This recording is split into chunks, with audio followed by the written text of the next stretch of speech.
ಎಲ್ಲರಿಗೂ ನಮಸ್ಕಾರ. ಈ ವಿಡಿಯೋನಲ್ಲಿ ನೋಡೋಕೆ ಹೊರಟಿರೋದು ಕಾಶಿ.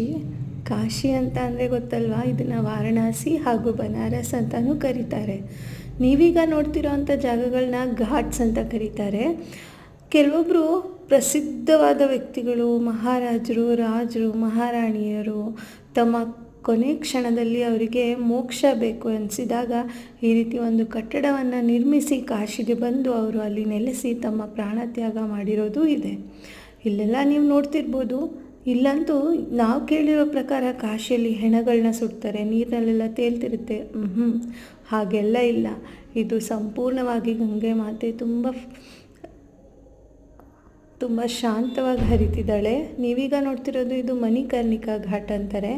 ಇಲ್ಲಿಗೆ ತನ್ನದೇ ಆದ ಪುರಾಣ ಪ್ರಸಿದ್ಧ ಕಥೆಗಳನ್ನ ಹೊಂದಿದೆ. ಹಲವಾರು ಕಥೆಗಳನ್ನ ಕಾಶಿ ತನ್ನ ಮಡಿಲಲ್ಲಿ ಮಲಗಿಸ್ಕೊಂಡಿದೆ.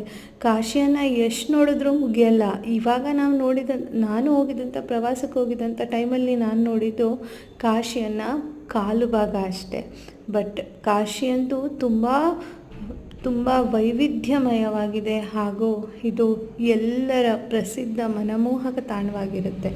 ಇಲ್ಲಿ ಮೋಕ್ಷ ಮಾತ್ರ ಅಲ್ಲ, ತಮ್ಮ ನಾಲೆಡ್ಜ್ ಹಾಗೂ ತಮ್ಮ ಬುದ್ಧಿಯನ್ನು ವೃದ್ಧಿ ಮಾಡ್ಕೊಳ್ಳೋದಕ್ಕೂ ಕೂಡ ಇಲ್ಲಿ ನಾವು ಬರ್ಬೋದು. ಹಾಗೆ ನಾವು ಹೀಗೆ ಬೋಟಲ್ಲಿ ಹೋಗ್ತಾ ಇದ್ದೀವಿ. ಬೋಟಲ್ಲಿ ಹೋಗಲಿಲ್ಲ ಅಂತ ಅಂದಿದ್ರೆ ನಮ್ಮ ನಾಲೆಡ್ಜ್ ಇಂಪ್ರೂವ್ನೇ ಆಗ್ತಿರ್ಲಿಲ್ಲ.